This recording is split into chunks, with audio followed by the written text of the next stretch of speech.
This is the news on NTA International. I am Comfort Fashion and my sign language interpreter is Bamidele John. Let's start with the headlines. President Bola Tinubu approves establishment of national tax policy for implementation of government's landmark tax reforms. The federal government launches the ECOWAS National Biometric Identity Card to enhance internal security and facilitate seamless movement across West Africa. Illegal possession of power. ECOWAS suspends Guinea-Bissau, demands restoration of constitutional order.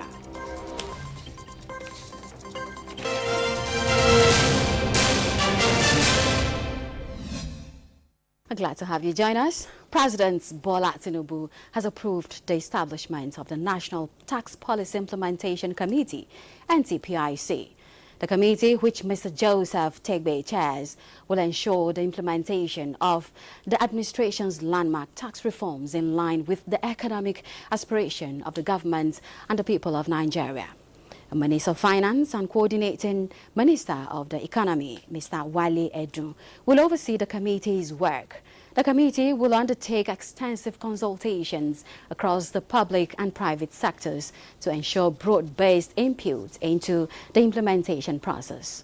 Its chairman, Tegbe, is a fellow of both the Institute of Chartered Accountants of Nigeria and the Chartered Institute of Taxation of Nigeria.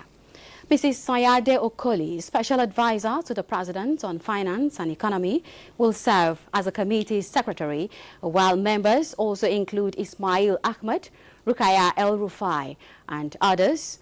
In establishing the committee, President Tinubu emphasized that effective implementation of the Tax Act is central to the nation's economic transformation agenda and critical to strengthening public finance management while safeguarding the legitimate expectations of investors and the productive sectors.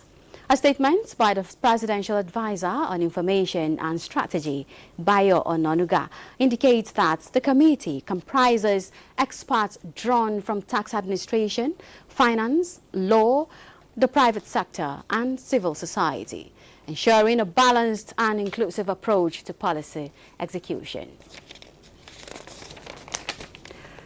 The federal government of Nigeria has officially launched the ECOWAS National Biometric Identity Card, designed to enhance internal security and facilitate seamless movement across West Africa. The new card will eliminate the need for an international passport when traveling within the economic community of West African state, ECOWAS region. Victor Azu tells us more. At Abuja's e-gates, the sequence is familiar. A scan, a match, and access. It is crisp and efficient. It is this same choreography that the new ECOWAS National Biometric Identity Card, the NBIC, will replicate for regional travel, replacing the old paper Emergency Travel Certificate, ETC. Comptroller General of Immigration, Kemi Nandap, says the digital card ties every traveler to a verified biometric identity, making movement easier for legitimate travelers and harder for criminals exploiting porous borders. It serves as a biometric travel document for intra-regional mobility. It also serves as a veritable identity card and also as a resident permit for ECOWAS citizens within member states. We need to work in Nigeria to secure the citizenship in our region. And the NBIC rollout in Nigeria is only the beginning. It is a project more than a decade in the making. Nigeria is now the 7th ECOWAS country to roll it out. For small and medium-scale traders who rely on cross-border routes, the card promises fewer hurdles and lower costs. The Minister of Interior, Olubunmi Tunjojo, says the NBIC is designed to support that mobility, especially for businesses that often struggle with the cost and bureaucracy of obtaining an international passport. If you are not traveling outside of ECOWAS, then you have no business with international passport. So this provides a means of travel for our small businessmen. Unlike the passport, the NBIC is built specifically for West Africa, a compact biometric card backed by a shared ECOWAS system created to make borders easier to cross and security easier to maintain.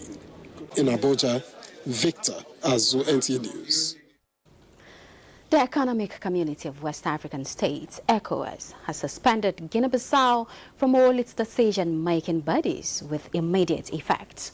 The decision was reached at an extraordinary summit chaired by President Julius Maada Bio of Sierra Leone. Francis Udojo reports. The emergency virtual summit of ECOWAS heads of state and government strongly condemned the military takeover in Guinea-Bissau and demanded the immediate and unconditional restoration of constitutional order. ECOWAS commended the people of Guinea-Bissau for their resilience and commitment to democracy during the electoral process, while expressing grave concern over the military's disruption of the elections. The regional bloc categorically rejected any arrangement that legitimizes the illegal interruption of the democratic process or undermines the will of the people. It demanded that the coup leaders allow the National Electoral Commission to announce the results of the 23rd November presidential runoff without further delay. ECOWAS further called for the immediate and unconditional release of President Umaru Sissoco Embalo, detained electoral officials, and all other political figures held by the military. The leaders warned that the organizers and perpetrators of the coup will be held individually and collectively responsible for any harm inflicted on the president or other detained persons. They also demanded that safe passage be guaranteed for ECOWAS and international election observers. The extraordinary session of the ECOWAS Mediation and Security Council, chaired by Sierra Leone's President Julius Maada Bio, was attended by the presidents of Cabo Verde, Ghana, Liberia, Nigeria, Senegal, and Sierra Leone, Cote d'Ivoire's vice president, and senior ministers from Benin, Gambia, and Togo. Meanwhile, ousted President Umaru Sissoco Embalo, having been released by the military officers who overthrew his government earlier this week, has fled to neighboring Senegal, Senegalese authorities confirmed on Friday. His transfer followed intensive negotiations led by the Economic Community of West African States, ECOWAS, amid rising tensions in the coup-prone nation. Since gaining independence from Portugal in 1974, Guinea-Bissau has experienced numerous coups and attempted coups, with the latest incident representing yet another setback for democratic stability in the region. Francis Udojo, NTA News. Still, Francis Udojo also reports that Rwandan President Paul Kagame has accused Congolese authorities of delaying the signing of a peace agreement ratified by both countries' foreign ministers in Washington, and it is aimed at ending the bloody conflicts in the mineral-rich Eastern Democratic Republic of Congo. Let's hear the details. Rwanda has endured 3 decades of armed conflict costing hundreds of thousands of lives. Violence intensified in January when the Rwandan-backed M23 armed group captured swaths of territory, including the cities of Goma and Bukavu. In June, the DRC reached a peace agreement with Rwanda, brokered by United States of America, and the following month signed a declaration of principles with the M23 in Doha for a permanent ceasefire. The conflict has continued, with both sides blaming each other for the violence.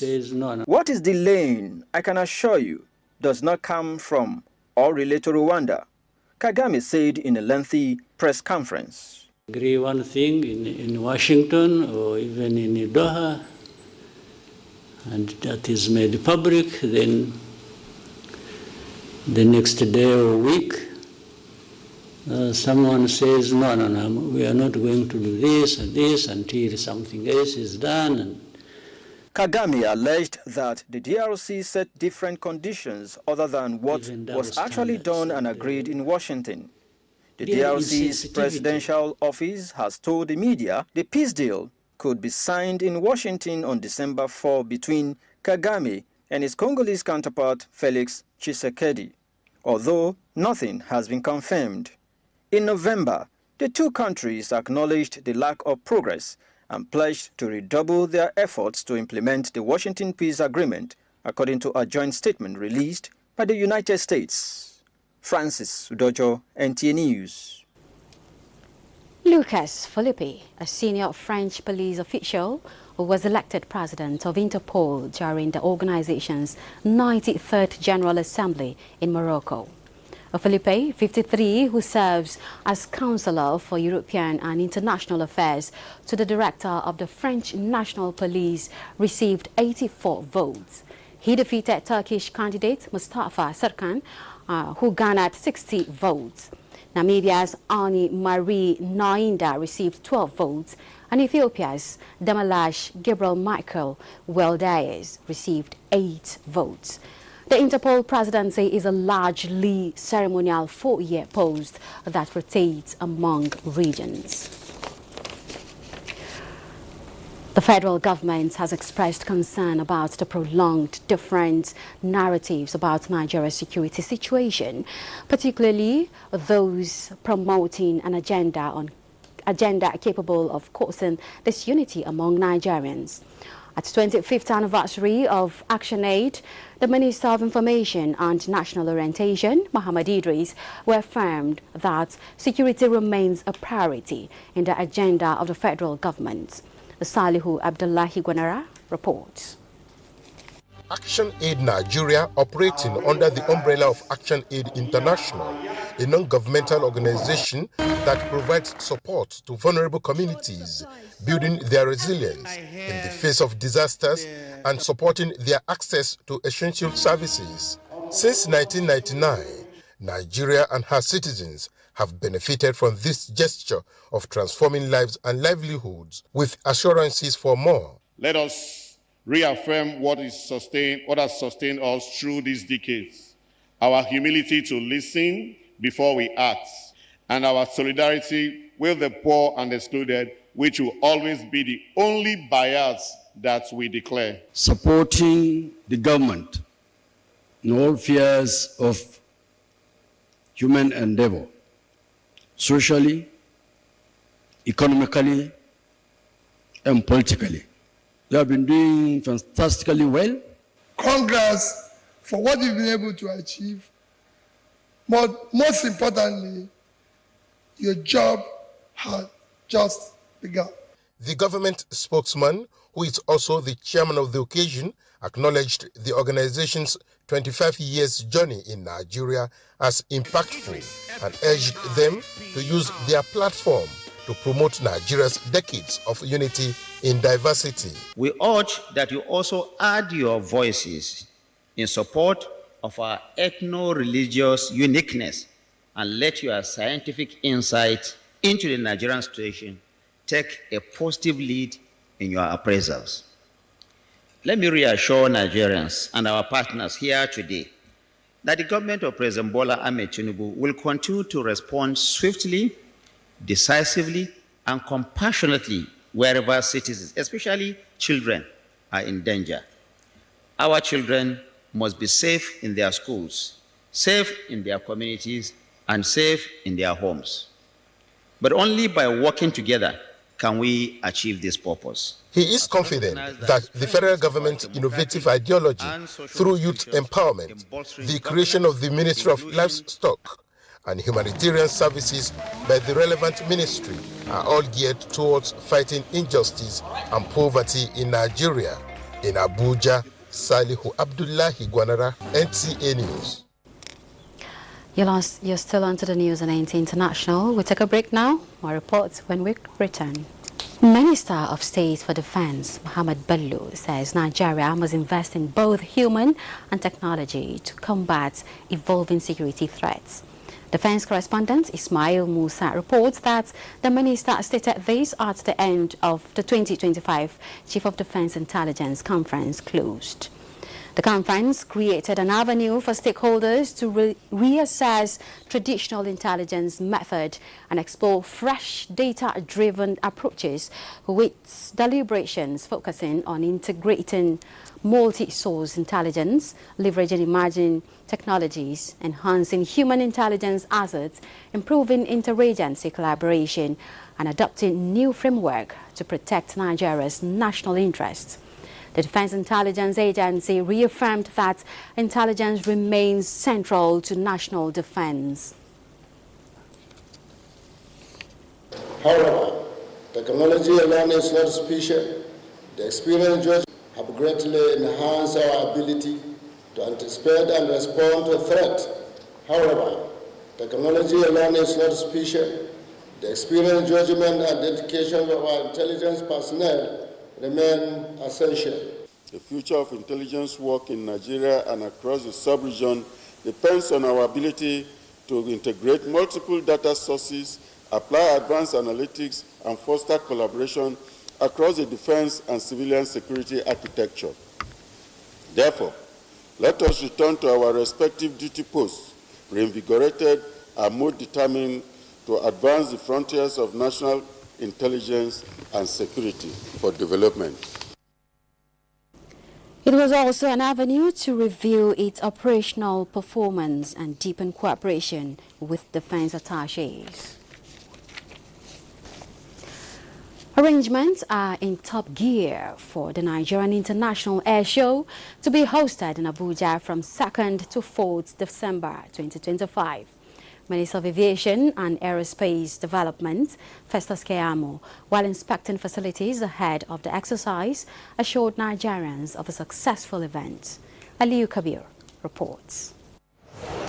Ahead of the maiden Nigerian International Air Show, the Minister of Aviation and Aerospace Development says all necessary airport facilities have been fully upgraded. The improvements, covering safety systems, passenger handling and airside operations, are intended to meet international expectations for an event of this scale.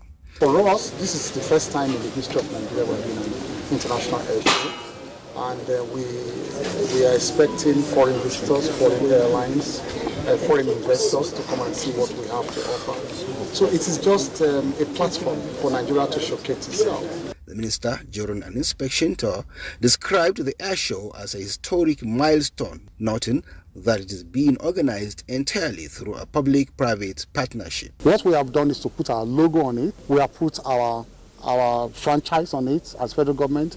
We have made our infrastructure available, our runways, our everything. And then the private people are coming in to invest. Security agencies are also said to be on high alert, with measures in place to ensure a smooth and hassle-free experience for participants. The minister cautioned that certain aircraft displays may require temporary restrictions to normal flight movement during the event.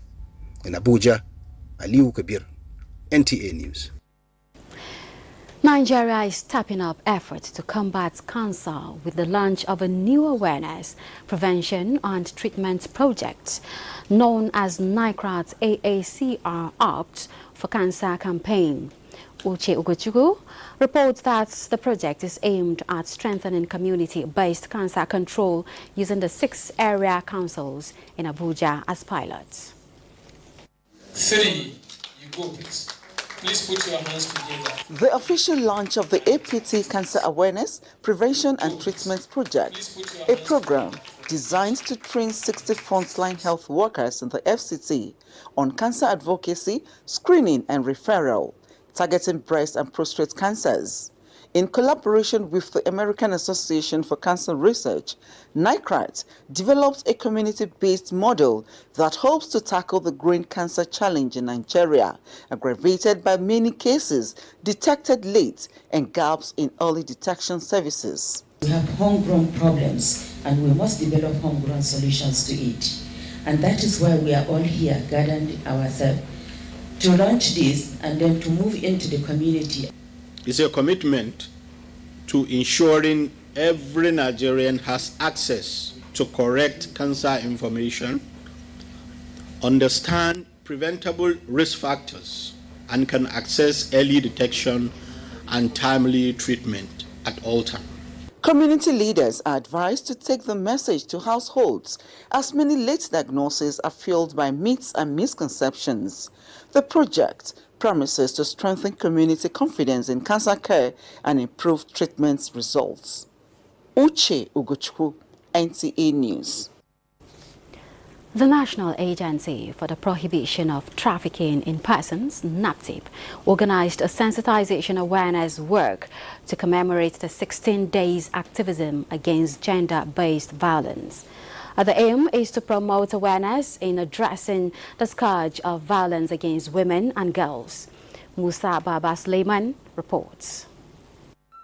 They march in solidarity, step by step, raising awareness about the devastating impact of gender-based violence. The prominent orange color, they explained, serves as a powerful and constant reminder of the brighter, safer world they are striving for. A world where the rights of every individual are fully respected. They emphasize that the work is not just a one-day event, but a daily commitment to amplifying the voices of those who have suffered in silence. As we mark the 16th day of activism, let this moment strengthen our resolve. Let us unite, let us innovate, let us enforce, and let us educate to end digital violence against all women and girls in Nigeria. The campaign began at the Old Parade Ground and ended at Unity Fountain. Wrapping up the event, stakeholders reaffirmed their unwavering commitment to supporting NAPTIP in creating a safer environment for women and girls throughout Nigeria. Amina Baba Suleiman, NTA News. And now to the Temple of Justice. The Court of Appeal Abuja Division has struck out the appeal by terrorism convicts Nnamdi Kanu on the ground that it was without merit and had become academic following his conviction for terrorism offences by a federal high court in a judgment on November 28th. In a judgment, a three-member panel of the appellate court found that Kanu's claim that his fundamental rights to human dignity, rights to quality health care and religion were being breached by his continued detention in the facility of the Department of State Services, DSS, and was no longer feasible since his conviction, life imprisonment sentence and remand in prison custody. Justice Bolu Ukuromo Moses Ugo in the lead judgment held that the substance of the case has become academic because since Kanu's lawyer, Maxwell Opara, confirmed at the commencement of proceedings that his client was being held in Sokoto prison, the court could no longer order him to be moved to Kuje prison, to which he had sought to be relocated from.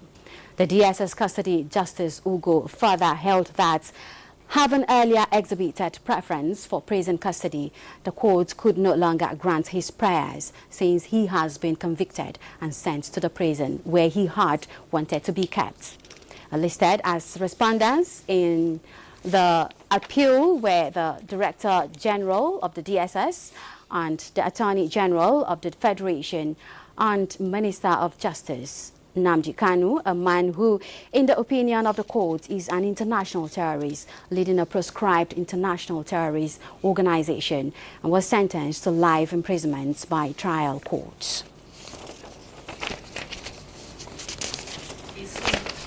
A non-governmental organization, 10 Plus Humanitarian, has called on Nigerians to actively participate in humanitarian activities to alleviate the suffering of the less privileged.